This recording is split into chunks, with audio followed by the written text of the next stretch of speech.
All right, welcome back to the Buddy Show. We are prime time, coast to coast, border to border, coming to you once again from the beautiful city of Cebu City in the Philippines. This is going to be the video for my scheme, my alleged scheme. It's basically a two-country scheme, and as I've been giving it more and more thought, I think it's probably there's probably too many holes in it for most people. Main hole being, how can you make certain you get the rent paid?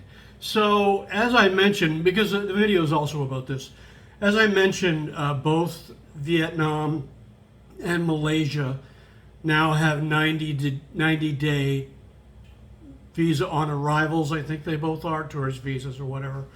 And you can extend them for 90 days. So you could feasibly go back and forth from Vietnam to Malaysia and just do that, just live in both places.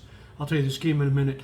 Thailand, I suspect, will go to the 90-day visa on arrival as well. Whether they will allow you to extend that for another 90 days, like they do with the 30-day visa now, is yet to be seen. Hopefully, I think it would be good for the kingdom, and I think it would be good for the Thai people, and I think it would be good for expats.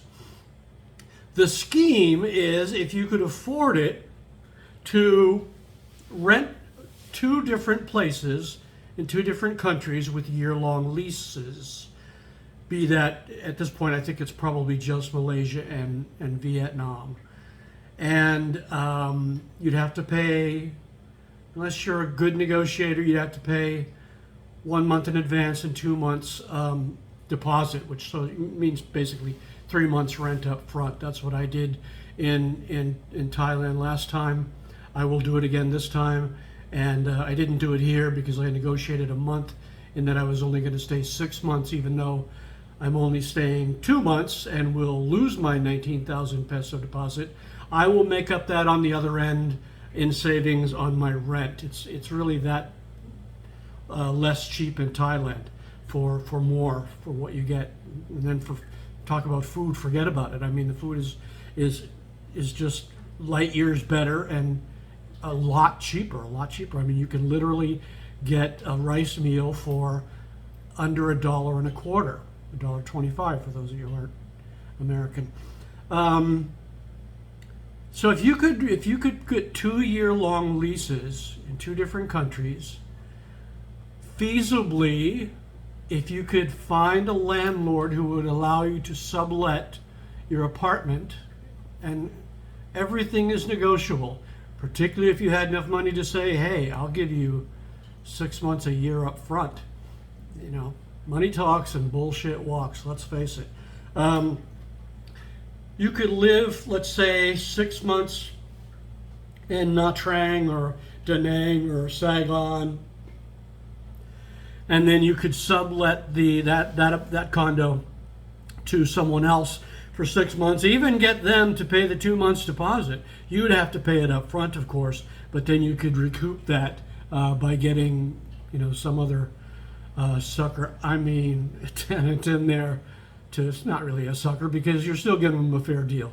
And you're going to charge a little more than what you're paying for half a year, because you pay more for 6 months than you do for a year. It's just the way of things.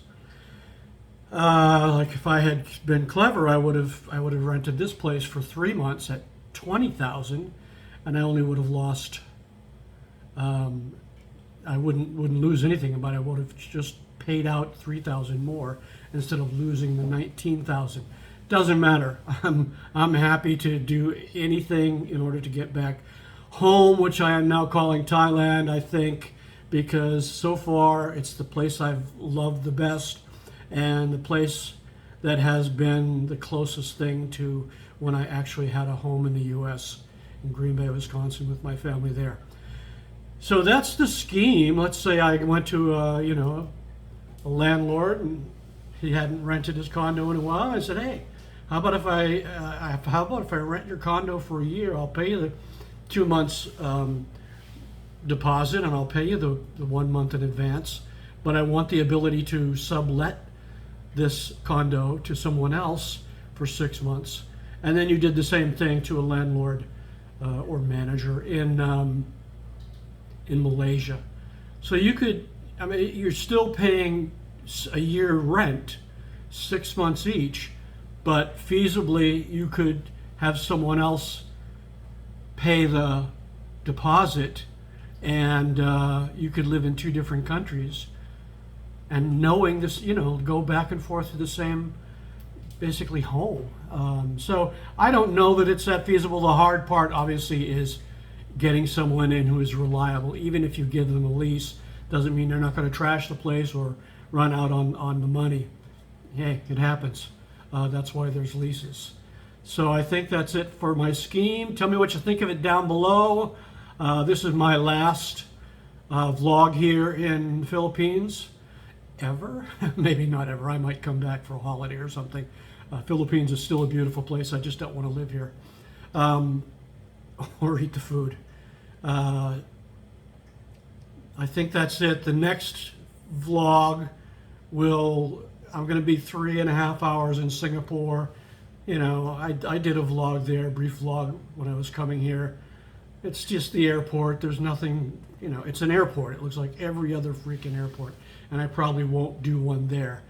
But you never know, I might get bored. Otherwise, the next vlog is coming to you from Bangkok, the Big Mango.